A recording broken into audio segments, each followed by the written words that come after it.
Гей, прывітанне!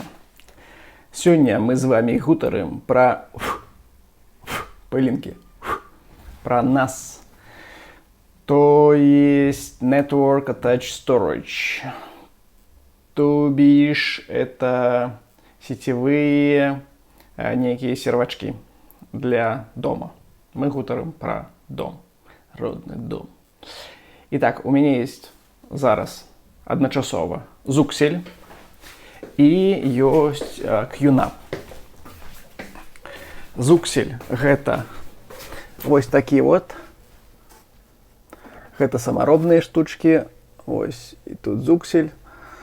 Старенькі, але на 4 диска і даволі нармальны. І вось такі ёсць QNAP. Мадэлькі я напишу у апісанні да відэа. Гэты сервачок умее подрубаться нават к телевизору. То есть там есть HDMI выход и специальные прилады для того, как показывать по телевизору. Вось. И свои уражения я хочу сказать. Мы кажем про программное забеспечение. То есть не про железки, потому что у QNAP зараз намного больш шустрае, хуткае железо. І оно навее на гадоў 5, напэўна. Вось, там мы просто пагутарым про як зроблен софт. Так. Я ось так з вашага дазволу зраблю. Так, у нас ёсць QNAP. Вось гэта яго візуал. А гэта ёсць Zooxel. Першы раз, калі падрубаешся да Zooxel, нам в данном выпадку Chrome кажа «Your connection is not private». І вось такое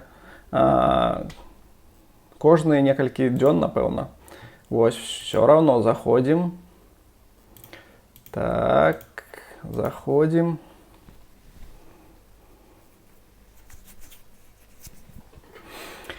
Так, тут у меня ёсць нейкія. Першае, што трэба адзначыць. Заходим у App Center. Ага, я достал диски. І нічога не показвае. Але паслухайце, то есть прылад тут у Zooxel было, я не ведаю, можа якіх 30, 20. З іх палову непатрэбная мне была.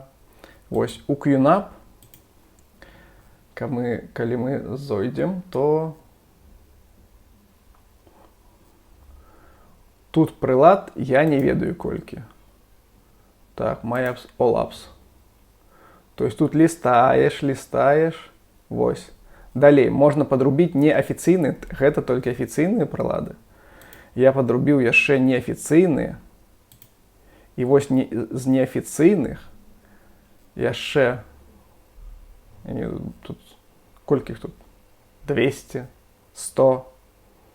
То есть шмат.